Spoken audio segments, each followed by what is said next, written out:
Poder em Pauta, com Amanda Valeri.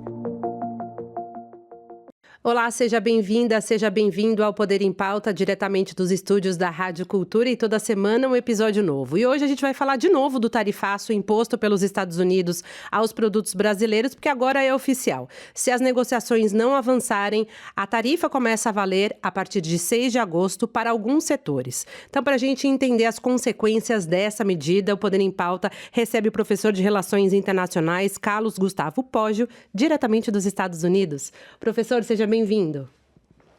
Olá, Amanda, prazer conversar com você, com quem nos assiste aí. Professor, a revelia de qualquer negociação, Donald Trump anunciou o tarifaço com um roteiro bastante conhecido, né? Ameaças, depois adiou o início para o dia 6 de agosto e não para o dia 1º de agosto, e anunciou uma lista extensa de exceções com quase 700 produtos. Quais os efeitos desse recuo? Bom, primeiramente, o efeito simbólico disso que a gente está vendo, né, associado juntamente com as sanções aplicadas ao Alexandre de Moraes, em termos da relação do Brasil com os Estados Unidos, o efeito disso é que nós estamos, 2025 entra para a história como o pior momento da relação entre Brasil e Estados Unidos, né? E nós temos ainda um potencial para a questão piorar muito mais, né? Então é importante a gente ter esse contexto. Nós temos um histórico de 2 séculos de relação com os Estados Unidos, praticamente desde a independência do Brasil, e durante todo esse tempo, ao contrário, por exemplo, da relação dos Estados Unidos com outros países, como a Argentina, por exemplo, onde houve altos e baixos muito mais fortes, né? A relação do Brasil com os Estados Unidos tem sido uma relação bastante estável, né? Você tem alguns momentos de afastamento, quando, por exemplo, no governo Geisel, né, durante o governo militar, houve um afastamento com relação ao governo do Jimmy Carter, né, o Jimmy Carter que colocava a questão dos direitos humanos como central na sua administração, né, e o Brasil vivia uma ditadura militar. Então, quando o Carter começa a fazer críticas à questão dos direitos humanos no Brasil, o governo Geisel vai romper um acordo de cooperação militar que tinha com os Estados Unidos, né? Então, marcando aí um momento ruim da relação do Brasil com os Estados Unidos. Tivemos depois, mais recentemente, a questão da Dilma Rousseff e o Obama, né? Lembra da questão da espionagem? Que a Dilma acabou cancelando uma viagem que faria aos Estados Unidos, causou um estremecimento nas relações, né?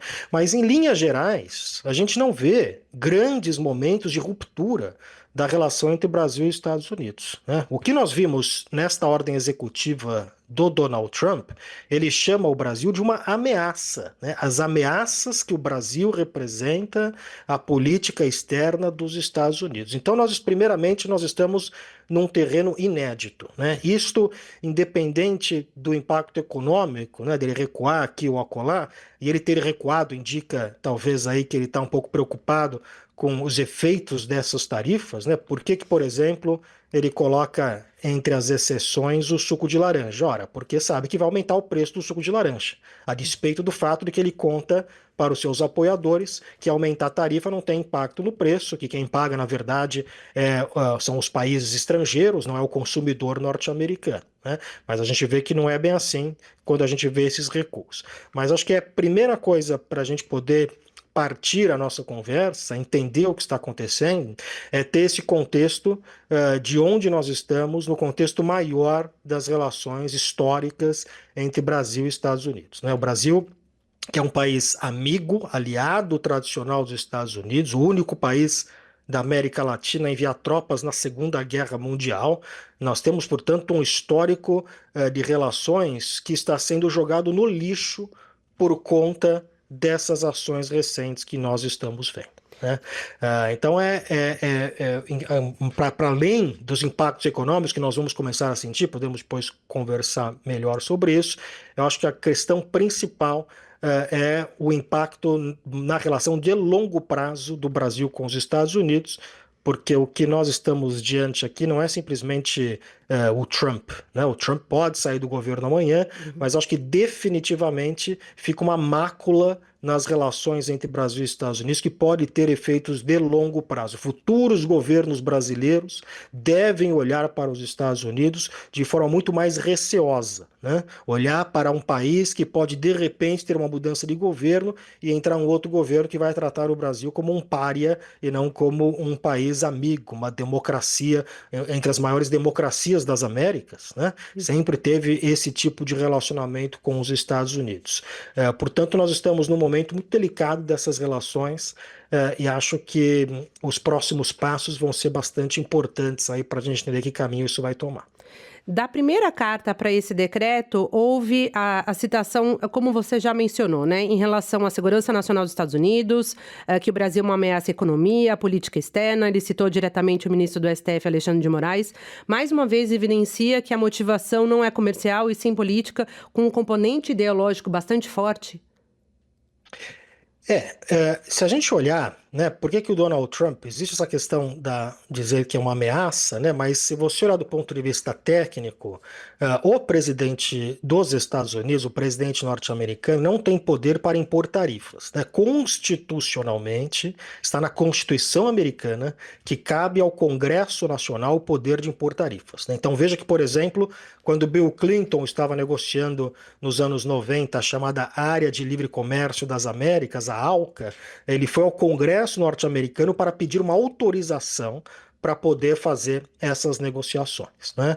Então, portanto, cabe ao Congresso. Aí, quem está nos ouvindo nos pergunta, ora, mas então como é que o Trump consegue fazer isso tudo? Ele faz isso tudo porque ele utiliza algumas legislações específicas que foram criadas pelo Congresso, que dão poder ao presidente, mas que nunca eram usadas para esse fim, né? Então, por exemplo, uma das leis que ele usa é a lei de emergência. Então, existe uma lei que diz, em situações de emergência nacional, o presidente americano tem poder de impor, por exemplo, sanções. Aliás, é uma legislação que não cita nem a palavra tarifa, né? Não fala sobre tarifa, fala sobre impor sanções. Então, os Estados Unidos já utilizou essa legislação de emergência nacional para impor sanções a países como Irã, Rússia, né? Normalmente países autocráticos, normalmente países que não têm uma boa relação com os Estados Unidos. Então, do ponto de vista, para poder ter esse poder que ele tem, né, para poder reivindicar este poder, ele usa desta legislação e é uma legislação que obriga o presidente a dizer, você precisa dizer qual é a ameaça, né? Então ele coloca desta forma, né, para fazer um pouco uma manobra jurídica em certa medida, para poder justificar e angariar para si, reivindicar para si o poder de colocar e descolocar tarifa. Esta legislação, aliás, e a forma como o Trump está se utilizando dela, isso já está sendo contestado na justiça. É isso que eu ia perguntar, se não pode ter uma reação da justiça e do próprio Congresso também norte-americano. Já começamos a ver uma reação do Congresso também, né? E ele já perdeu isso nas primeiras instâncias, isso está começando a subir, vai para a Corte de Apelação e deve parar na Suprema Corte. Portanto, a Suprema Corte norte-americana é quem vai decidir, de fato, a constitucionalidade dessas ações que o Donald Trump tem feito. Se, de fato, ele pode usar essa legislação da forma que ele tem utilizado, que é uma legislação que nunca foi utilizada para impor tarifa, nunca nenhum presidente utilizou desta lei para impor tarifa, então, portanto, isto vai ser levado à Suprema Corte americana. Agora, até isso ser levado à Suprema Corte, os custos já estão aí. Você avalia de alguma maneira que é uma tentativa do governo americano de coagir aliados chineses em benefício dos Estados Unidos? Não há dúvida nenhuma que os Estados Unidos estão preocupados e, claro, não há... É perfeitamente compreensível esta preocupação, né? Por exemplo, preocupados com a ascensão da China e, nesse contexto de ascensão da China, preocupados com a aproximação de outros países, como, por exemplo, o Brasil com a China, né? Via BRICS, né? O Donald Trump cita diversas vezes os BRICS e, de fato, os BRICS vêm adotando um caráter, em certa medida, anti-americano, né? Em certa medida, articulando um tipo de ordem que pretende se contrapor à ordem liderada pelos Estados Unidos. Isso vem sendo dito pelos integrantes dos BRICS. Aliás, em uma expansão recente, né, os BRICS, que é Brasil, Rússia, Índia, China e África do Sul, adicionou outros países aos BRICS. Agora são mais países que fazem parte, são 9 países, entre eles o Irã. Então isso indica muito claramente que rumo que os BRICS têm tomado. Então é perfeitamente legítima essa preocupação dos Estados Unidos. Porém, Se esta é a preocupação, estas ações do Donald Trump, o efeito delas não vão ser afastar o Brasil da China, né? Pelo contrário, o efeito dessas ações de um aliado que começa a agir desta forma é você empurrar o Brasil para os braços da China, é você empurrar o Brasil e outros antigos aliados a procurar outros tipos de relação, né? Então, o efeito de longo prazo deste tipo de política, ela acaba não atingindo os interesses norte-americanos. Você não faz negociações comerciais. Eu estava outro dia falando sobre um estudo que foi feito vendo quanto demora em média para você negociar um acordo comercial com os Estados Unidos, né? E a média ficou entre 1 ano e meio e 3 anos e meio na média. 1 ano e meio para negociar, mais 3 anos e meio para implementar, né? Por que que demora tanto? Porque você precisa discutir uma série de questões, você precisa fazer estudos econômicos de impacto, você precisa aprovar isso domesticamente, internamente. Agora, a estratégia do Donald Trump é negociar com a arma na cabeça, né? Então, o Trump usa essa estratégia de pressão negociando com a arma na cabeça. Ele pode conseguir concessões no curto prazo, conseguiu, por exemplo, com a União Europeia, mas o problema de quando você negocia com a arma na cabeça é que os resultados dessa negociação tendem a não ser duradouros, tende a gerar ressentimento e tende a trazer problemas no longo prazo, né? Então, portanto, se a estratégia é afastar o Brasil da China, o meio que está sendo utilizado não me parece o mais adequado. Você falou da concessão que a União Europeia fez essa semana, assim como o Japão. O Brasil pode acabar cedendo também ou não tem tanto cobertor grande para acabar abrindo mão? Temos algumas diferenças importantes, né? Primeiro que a importância dos Estados Unidos para a União Europeia e Japão, para a economia da União Europeia e para a economia japonesa é muito grande, mas não só isso, para a geopolítica, né, dos dois países, digamos assim, né? Os Estados Unidos garante, por exemplo, a proteção militar do Japão e, fundamentalmente, via OTAN, também a proteção militar da Europa. E a Europa precisa do apoio norte-americano na guerra contra a Ucrânia. Então, a Europa não queria irritar o Donald Trump no momento que está precisando do apoio militar norte-americano. O contexto brasileiro é diferente. O Brasil ele tem uma relação bastante robusta com os Estados Unidos, mas não é tão dependente do ponto de vista econômico. Cerca de 12% da nossa pauta de exportação vai para os Estados Unidos e também não é tão dependente do ponto de vista estratégico, né? Então nós estamos numa situação, num contexto muito diferente. Além disso, a outra questão é que, diferentemente de Japão e União Europeia, no caso do Brasil, Donald Trump introduziu um elemento, como você falou no começo, político, né? Introduziu um elemento que não é simplesmente econômico, de uma discussão econômica. Ele colocou a questão de elementos domésticos do Brasil, da Suprema Corte, do Alexandre de Moraes, etc. Então isso adiciona uma outra camada de dificuldade na negociação do Brasil. Fica muito difícil negociar nessas condições quando a gente não entende exatamente se nós estamos negociando é uma questão política ou é uma questão econômica. Se é uma questão política, é muito difícil, porque o que nos diz a história, né? A história nos mostra que quando países estrangeiros, notadamente potências estrangeiras, fazem uma política em que existe uma percepção de intervenção, a resposta do país que está sofrendo a intervenção é uma resposta nacionalista. Isto acaba aumentando o nacionalismo naquele país. A gente viu claramente isso, né?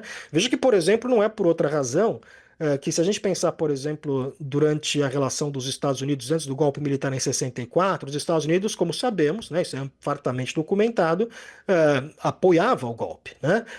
Dava subsídios e apoio ao golpe, mas esse apoio não era um apoio aberto.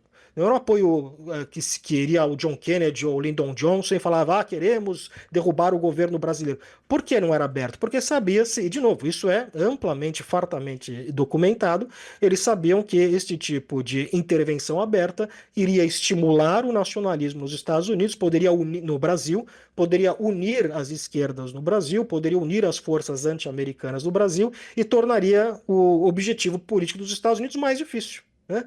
Então é uma questão simplesmente de conhecer a história e entender como opera a política, né? Então o que nós estamos vendo no Brasil é exatamente o que está acontecendo. A popularidade do Lula aumentou.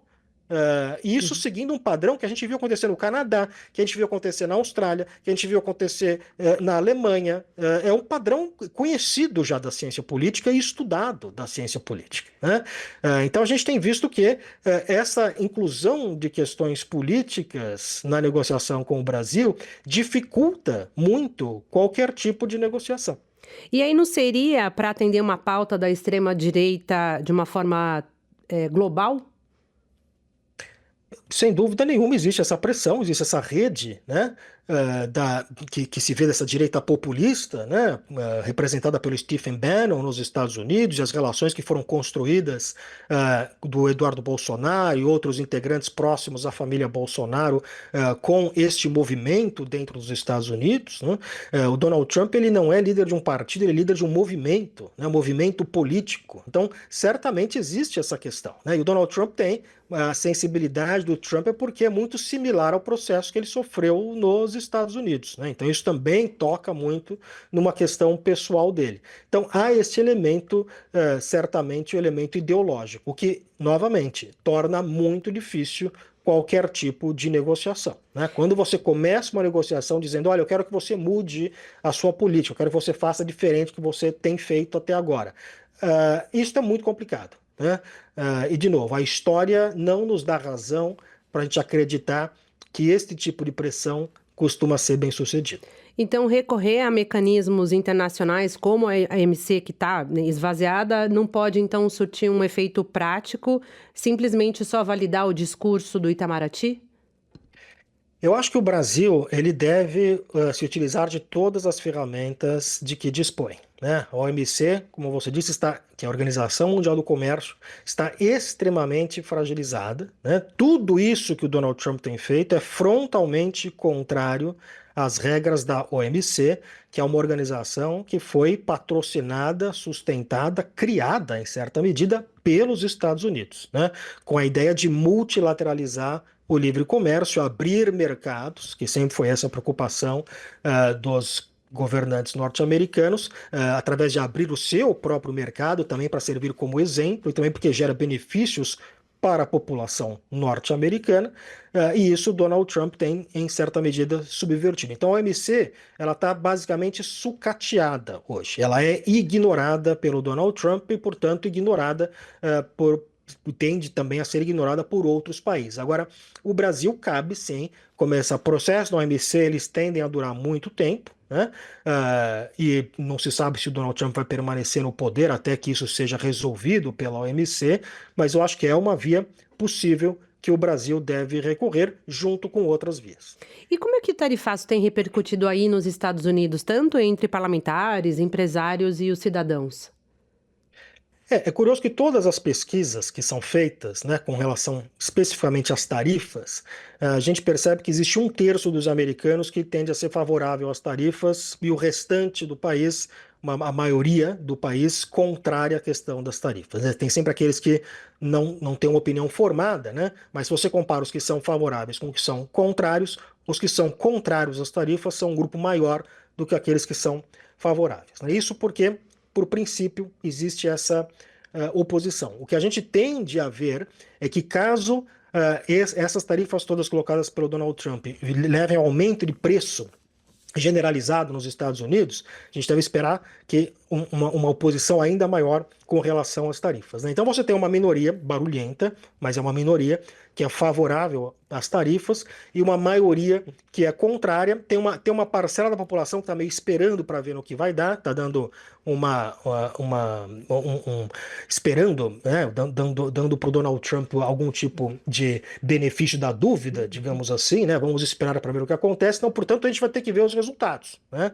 E acho que esses resultados eles vão ficar mais claros agora no segundo semestre. Agora que parece haver mais clareza, agora que finalmente o Donald Trump anunciou todas as tarifas que ele vai implementar, né? Tem aí algumas negociações a serem feitas, mas está claro que os Estados Unidos hoje são um país protecionista, o país que sempre foi o país do livre comércio, hoje é um país que tem uma tarifa de proteção que é similar à tarifa do Brasil, que é um país protecionista, né?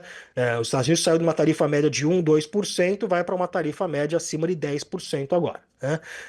Que é um absurdo em termos de aumento num período tão curto dos Estados Unidos, né? Então a gente vai ter que entender como é que isso vai se desenrolar a partir de agora. Você viu como papel crucial o empresariado americano pressionando ou tentando negociar, né, ser uma via de diálogo com a Casa Branca para que essa lista de exceções fosse grande? Porque, na verdade, no final das contas, quando veio a informação dos Estados Unidos dessa lista de exceções, até que o governo falou, nossa, foi ruim, foi bom, mas não foi tão ruim. Né? Você acredita que o papel do empresariado foi fundamental para essa negociação? Sem dúvida nenhuma, o que acontece, né? Isso é uma coisa que a gente conhece muito na América Latina, né? Quando você começa a fazer uma certa política econômica, que é uma política de tarifas em que você vai protegendo determinados setores, vai liberando outros setores, isso tudo a partir da vontade do líder, né? O presidente que decide quem vai receber tarifa, quem não vai receber tarifa, você começa a criar aquilo que a gente já viu, que é um sistema clientelista, né? Ou seja, todo mundo começa a querer favores do rei. Então todo mundo começa a ligar e pedir, mas ô Trump, para minha empresa você dá um desconto. O Trump fala, claro, para a sua eu dou, para a sua eu não dou. Então começa a gerar um problema de troca de favores, né? Que pode levar, eventualmente, como tem levado na América Latina e em outros países que adotam políticas semelhantes a questões de corrupção e lobbies, né? Então você vai ver uma série de interesses econômicos fazendo lobby junto ao presidente norte-americano para estar ou não estar nesta ou naquela lista de exceção, né? Quando o Donald Trump começa a guerra tarifária com a China, o primeiro que liga para o Trump é o presidente da Apple. Ele fala para o Trump que não tem condição, com 140 e tantos por cento de tarifa, de continuar vendendo iPhone nos Estados Unidos. O que o Trump faz? No dia seguinte cria uma exceção para a Apple, né? E aí você começa, então, portanto, a criar exceções, em particular, para quem é o amigo do rei. Isso é parte de um processo que eu tenho chamado já de latino-americanização da política americana, né? Então você tem o homem forte, você tem o caudilho, você tem protecionismo, você tem clientelismo, patrimonialismo, substituição de importação, tudo isso que a gente já tentou na América Latina. Em certa medida, o Donald Trump está querendo transformar os Estados Unidos num Brasil, né? Vamos ver se vai dar certo. Veremos, vamos acompanhar. Seria salutar uma conversa direta, obviamente, entre o Trump e Lula. Eu acho que isso a grande maioria concorda. Mas você vê espaço para isso? Já a gente tem essa resposta, né? O Donald Trump já falou que não quer conversar com o Lula agora, né? E o Lula disse que não tem interesse nesse momento, talvez, de conversar com o Trump, ou demonstra interesse. Muito difícil, né? Quando as duas partes não querem conversar, e quando você não começa com uma conversa, né? O Donald Trump não começa com a sua negociação com conversa, ele começa a negociação com a arma na cabeça, ele começa a negociação mandando uma carta dizendo, eu vou botar 50% em 30 dias, você tem 30 dias para negociar. Existem aqueles que podem fazer o argumento que falam, nossa, é um grande gênio da negociação, é assim mesmo que se negocia. Talvez isso funcione no mercado imobiliário do Queens, em Nova York, ou talvez não funcione, dado que o Trump faliu diversas empresas. Mas nas relações internacionais, isto não tem como dar certo no longo prazo, né? Como eu disse, você gera um ressentimento porque países são permanentes, empresas são provisórias. Líderes dos países também são provisórios, né? O que fica é a relação, não entre Trump e Lula, mas entre Brasil e Estados Unidos. E isso é que está sendo fortemente deteriorado, né? Porque você cria nas duas sociedades uma sensação de inimizade. Então é muito difícil que haja nesse momento algum tipo de conversa nesse sentido, ainda que seja necessária, né? Mas para ser necessária precisa os dois lados estarem dispostos a conversar. O Donald Trump, pelo menos, não deu indicação nenhuma. O Lula deu mais indicações do que o Trump, que está disposto a conversar. O Trump não deu indicação nenhuma que está disposto a fazer uma conversa com o Brasil. O Trump citou também, nessa vez, o que ele chamou de caça às bruxas ao ex-presidente Jair Bolsonaro. Professor, você acredita que o julgamento de Bolsonaro pode abrir uma nova etapa de pressão por parte da Casa Branca? De novo, se a gente olhar a história, se a gente olhar as declarações dos ministros do Supremo Tribunal hoje, O que você vê é que isto não afeta, ou pelo contrário, se afetou negativamente, né, a situação do ex-presidente Jair Bolsonaro. Não me parece que as ações que os Estados Unidos tomou até agora têm tido, repito, o efeito esperado, né? Claro que a gente tem que sempre esperar para ver, mas o diagnóstico, o contexto que nós temos neste momento é que a situação do ex-presidente Bolsonaro hoje, ela me parece pior do que era antes do Donald Trump começar este processo. E ela é pior porque a gente vê um aumento da popularidade do Lula, a gente vê uma Suprema Corte que tem se mostrado muito mais irritada, né? E a irritação do próprio Alexandre de Moraes, que utilizou diversas vezes a palavra covarde, quer dizer, então você vê um ministro que está reagindo até de forma muito emocional, né, à questão, quando é ruim. É ruim o ministro da Suprema Corte reagir de forma emocional, mas acho que vai ser ruim, especialmente para aquele que está sendo julgado. Inclusive, na abertura hoje da volta do recesso do STF, vários ministros deram mensagens, né, a sanções aplicadas pelos Estados Unidos. Acho que esse seria um ponto também interessante a gente abordar, porque no mesmo dia do anúncio do tarifaço, a Casa Branca anunciou sanções ao ministro Alexandre de Moraes. Gostaria de que você explicasse um pouquinho como é que funciona essa lei e quais são os efeitos imediatos dela. Essa é uma lei que foi criada durante o governo Obama, né, que tinha como objetivo dar instrumentos para os Estados Unidos punir indivíduos que eram associados a altíssimas violações dos direitos humanos, né? Tortura, terrorismo e altíssimos que eram acusados de terem feito atos de corrupção, né? E esta é uma lei que foi utilizada contra, repito, inimigos dos Estados Unidos, né, países que não são amigos dos Estados Unidos, e países autoritários. Essas são as duas questões em comum daqueles países que foram alvo desta legislação, né? São países que já têm uma relação ruim com os Estados Unidos e são países que têm um governo autoritário e indivíduos que são acusados ou condenados por gravíssimas violações de direitos humanos. Então, portanto, a utilização desta legislação contra um país democrático e amigo, como é o Brasil, visando um ministro da Suprema Corte brasileira, isso é algo absolutamente inédito. Quais são os efeitos dessa legislação? A legislação, portanto, ela mira indivíduos, né? Ela é contra a pessoa física do Alexandre de Moraes, que passa a não poder mais se utilizar de serviços prestados por empresas que são empresas americanas, empresas que têm sede no Brasil, né? Então, não vai poder, por exemplo, ter conta na Netflix, não vai poder utilizar o telefone da Apple, não vai poder utilizar o Google, não vai poder ter acesso a bancos americanos, né? Isso tudo está fechado para Alexandre de Moraes, porque se essas empresas prestarem serviço para ele, receberão multas pesadas nos Estados Unidos. Essas empresas têm o serviço de compliance, né, que vão obedecer à legislação e o ordenamento jurídico norte-americano. Você avalia que mais do que um questionamento especificamente sobre o ministro Alexandre de Moraes, é um questionamento da legalidade das decisões do STF? Sem dúvida nenhuma, né? Existe essa preocupação. E veja, e aqui não se trata da gente dizer que está tudo certo com o Alexandre de Moraes, que ele tem agido perfeitamente, dizer que está certo ou que está errado. Não é essa a questão, né? Existe uma série de análises que são muito críticas ao que o Alexandre de Moraes tem feito, que isso tem de fato fugido aí às margens da legalidade. Então existe um grupo de pessoas que fazem essas críticas que são perfeitamente legítimas, né? Essas são críticas perfeitamente legítimas à forma de atuação do Alexandre de Moraes. Então, porém, são duas coisas diferentes. Você pode fazer a crítica ao Alexandre de Moraes sem ao mesmo tempo ter que defender que isso tenha que levar a um tipo de sanção por parte dos Estados Unidos, sem defender que isso tem que levar a um tipo de intervenção de uma potência estrangeira em negócios do Brasil, né? São duas coisas completamente distintas, né?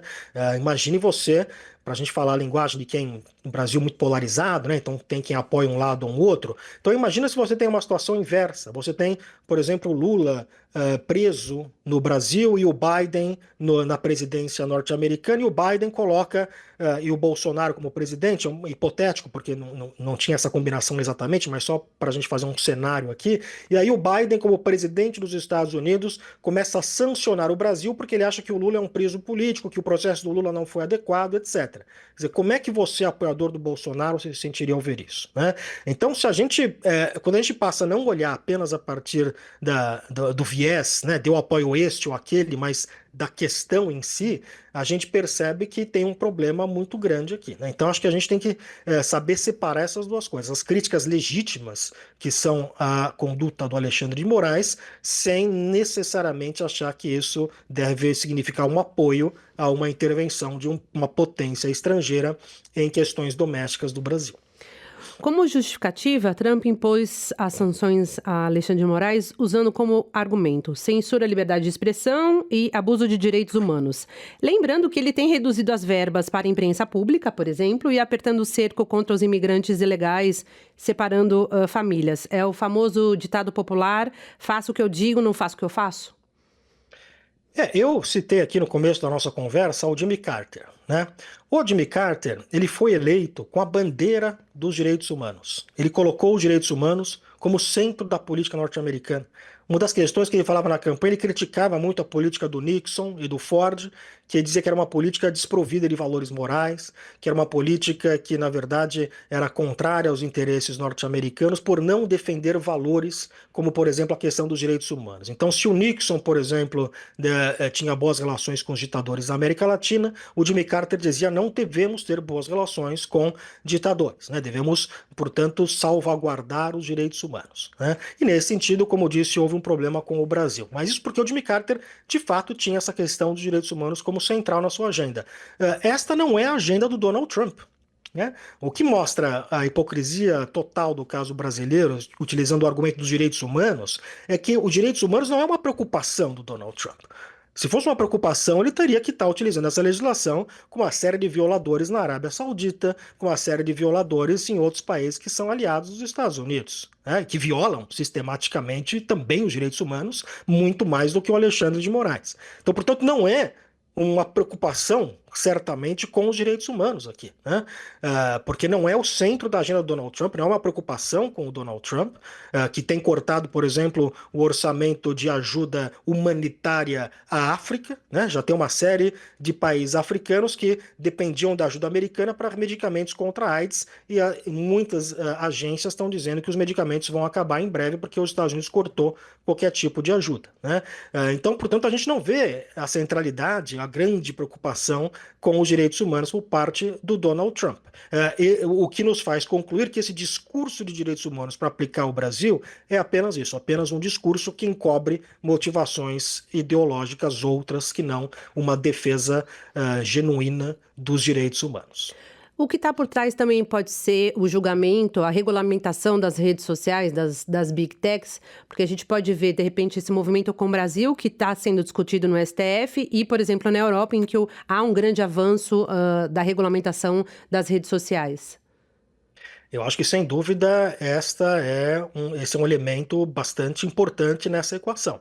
Não há dúvida que a pressão das Big Techs, né, sobre o Donald Trump, se você for olhar, por exemplo, na inauguração do Trump, quando ele faz o discurso dele de inauguração, você tem lá todos os líderes das Big Techs sentados ao lado do Donald Trump, né? Então existe, claro, essa questão que é uma motivação de ordem econômica. Acho que esta motivação, esta hipótese que você levanta, ela ajuda a explicar muito melhor, ela é uma hipótese muito mais forte do que a hipótese de que há uma preocupação genuína do governo Trump com os direitos humanos no Brasil. Professor, para a gente finalizar, olhando para 2026, que a gente vai ter aqui no Brasil eleições gerais, qual é o impacto do tarifaço no pleito e se essa ofensiva da Casa Branca ela já pode ser vista como uma tentativa de interferência? Eu acho que é cedo para a gente falar do impacto para 2026, né? O impacto no curto prazo, como todas as pesquisas têm mostrado, ele politicamente é bom para o governo. né? Isto me parece que não há dúvida se a gente tomar como base as pesquisas que são publicadas. Agora, é claro que tudo pode mudar até 2026. Quais são os fatores que são importantes? Se houver uma crise econômica no Brasil, se aumentar o preço de produtos, isto pode ser um problema. Agora, imagine você, por exemplo, que o Trump colocando 50% carne, por exemplo, não foi, pelo menos ainda, eu acredito até que vá ser colocado como exceção lá na frente, por conta do lobby forte desse setor nos Estados Unidos, mas se continuar com uma tarifa de 50% para carne, quer dizer, o fabricante de carne brasileiro perde um mercado importante, então ele vai ter que jogar no mercado doméstico, então você vai ter muito mais carne no mercado doméstico, isso pode levar a uma diminuição do preço da carne, né? Então, esse fator, por exemplo, seria um fator positivo para o governo brasileiro, né? Então, o que vai determinar, me parece, no longo prazo, é fundamentalmente a questão econômica, né? Como a gente não sabe quais são os impactos econômicos, não está claro, há um entre muita incerteza ainda, eu acho muito arriscado e desconfiaria daqueles que pretendem fazer diagnósticos que determinam o que aconteceria em 2026, com base no que está acontecendo em 2025. Professor, foi um prazer recebê-lo aqui no Poder em Pauta. Muito obrigada pela presença e até a próxima. Obrigado, um prazer, até a próxima. E se você gostou desse episódio, compartilhe, deixe o seu comentário, curta também a página da Rádio Cultura FM no YouTube para saber quando o novo episódio do Poder em Pauta estiver no ar. Eu te espero na próxima semana. Até lá!